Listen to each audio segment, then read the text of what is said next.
Have you ever had an issue with dragging balls to the leg side or slicing it through the offside, maybe lacking some power, struggling to find those gaps? Then this video is for you. In this video, we'll be covering one of the most common mistakes that batters make.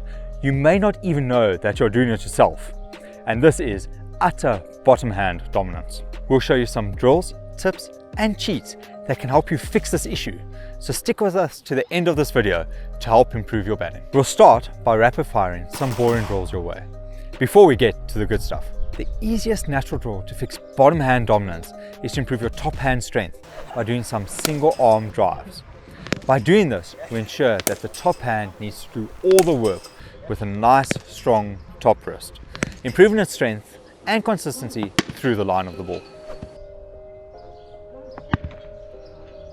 The second drill we'll be looking at is simply hitting through two stumps in the ground.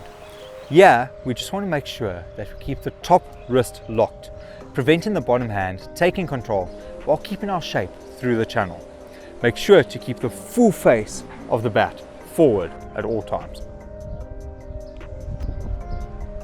Our final drill, before we get to some of the good stuff, is to simply use a light resistance band. Tie the band to your bat and play some drives, making sure to do it with enough tension on the band. Simply step forward, play a drive, and make sure that your top wrist is nice and strong. If you have liked the video so far, use that top hand to hit that like button and use code MRF to get 10% off of all MRF gear. Now that we have covered the boring drills, we can now move on to the slightly more exciting tips and cheats that could help you with this. The first tip we are going to look at is putting something into your bottom hand's glove to help loosen your grip on the bat with your bottom hand and to allow the top hand to keep controlling the bat through. Adam Gilchrist used to do this, and he took half of a squash ball and put it in his glove. This was to enable him to hit through the line of the ball with more of a top hand dominance, even though he still scored a lot of runs with his bottom hand taking over. How this works is by not having a full grip with your bottom hand on the bat, you delay the amount of time that it takes your hand to take over the swing, and by then only imparting the power into the swing right at the end at the contact point. So your top hand dominates through the first part of the swing, and then the bottom hand comes to assist at the end. For this, you could use anything that will enable you to have a slightly less firm grip with your bottom hand. The second tip is taking a wristband and using that to lock your top wrist into place. This is to make sure that your wrist stays locked through the entirety of the swing, allowing your hand to stay through the line, keeping the full face of the bat into the contact point and allowing you to exit the swing all the way to the top of the swing. Make sure that you do this and that the wrist cannot move, because once it's in that position, your biggest swing will be with the cocked wrist. The reason we do this is to train us into getting used to the feel of how the top hand needs to work through the contact of the ball. So do this until it feels a lot more natural, then take it off and see if you can replicate it without it on. Tip number 3.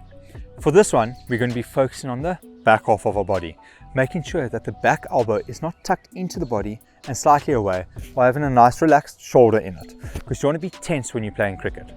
What this is going to enable is to make sure that the hands always come from the open side of our body, allowing us to hit straight through the ball without having to come around our body, which will cause a drag and force the bottom hand to take over.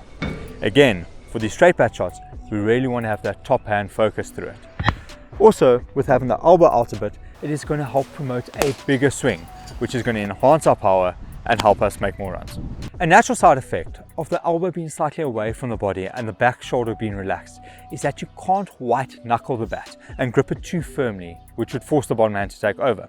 Well, I suppose you could if you really white knuckle with both hands and hold it like an Oompa Loompa. Another natural side effect of this is that the hands are going to be a little bit further away from the body, allowing us to have a more free swing to the ball and ensuring that our body does not get in the way of our swing, forcing us to go around to make contact with the ball. I am the cameraman now. Thank you for watching this video. We hope that you did enjoy. A special thank you to all of our members that make this video possible. Zenon will let them go somewhere, I don't know where. Zenon, follow my hands, good luck boy. And also, check out this video, Zen. Make it happen.